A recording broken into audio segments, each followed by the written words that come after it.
నీకోసం దేవుడు చాలా రిస్క్ చేశాడు. నీకోసం దేవుడు చెయ్యని రిస్క్ లేదు. నీకోసం దేవుడు వెతకని రోజు లేదు. నీకోసం దేవుడు ఏడవని రోజు లేదు. నీకోసం దేవుడు ప్రయాణించని రోజు లేదు. నీకోసం దేవుడు తాపత్రయ పడని రోజు లేదు.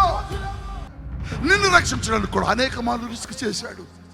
నిన్ను రక్షించడానికి సిలువెక్కాడు. నిన్ను రక్షించడానికి ప్రాణం పెట్టాడు. నిన్ను రక్షించడానికి తన రక్తాన్ని కాచాడు. ఆయన చెయ్యని రిస్క్ ఏదుంది చెప్పు? ఆయన చెయ్యని రిస్క్ ఏముంది? సిలువెక్కితే ప్రాణం పోతుందని తెలుసు.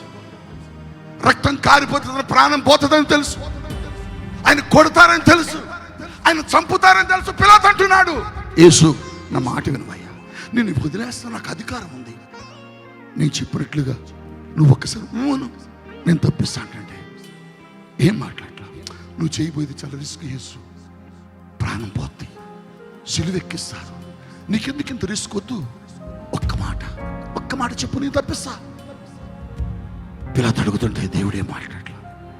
నువ్వు అన్నట్లుగానే నేను రాజుని, వీళ్ళ కోసం ప్రాణం పెడతా, వీళ్ళ కోసం మరణిస్తా, వీళ్ళ కోసం నేను చనిపోవడానికి వచ్చా.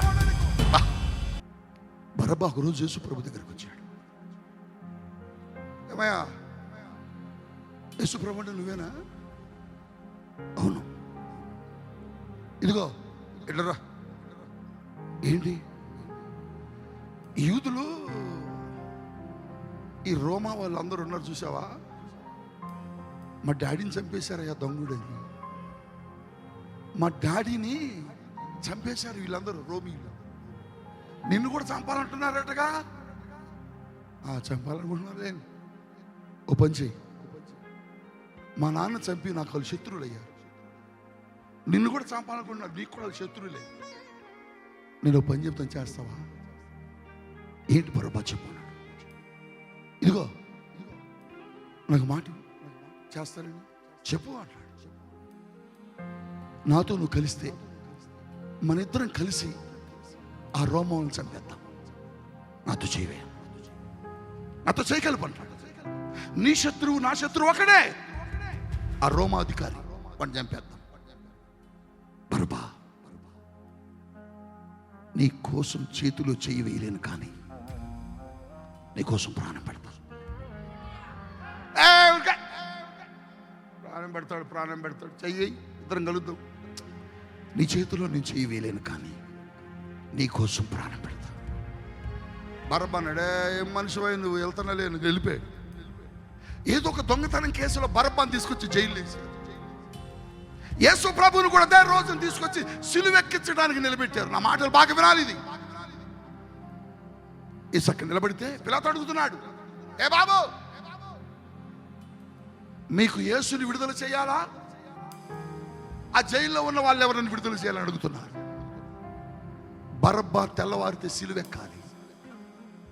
యేసు ప్రభు అక్కడ నిలబడ్డాడు. చెప్పండి, బరబ్బాని విడుదల చేయమంటారా, యేసుని విడుదల చేయమంటారా? చెప్పండి. వాళ్ళందరూ అంటున్నారు, యేసుని సిలువుకు అప్పగించి బరబ్బను తప్పించను అంటున్నారు.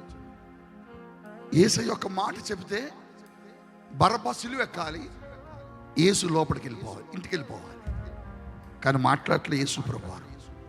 కామైపోయాడు. యేసుని సిలువుకి తీసుకొచ్చారు, బరబ్బాని విడిపించారు. పండుగ దినమున బయటికి రాగానే బరబ్బాతో అంటున్నారు, రే బరబ్బా, ఎవరి లక్కీరా, ఎవరి లక్కీరా, ఎంత అదృష్టవంతుడు. ఏంట్రా, ఏమైంది? నన్ను విడిచిపెట్టారుగా. నీకో సంగతి తెలుసారా?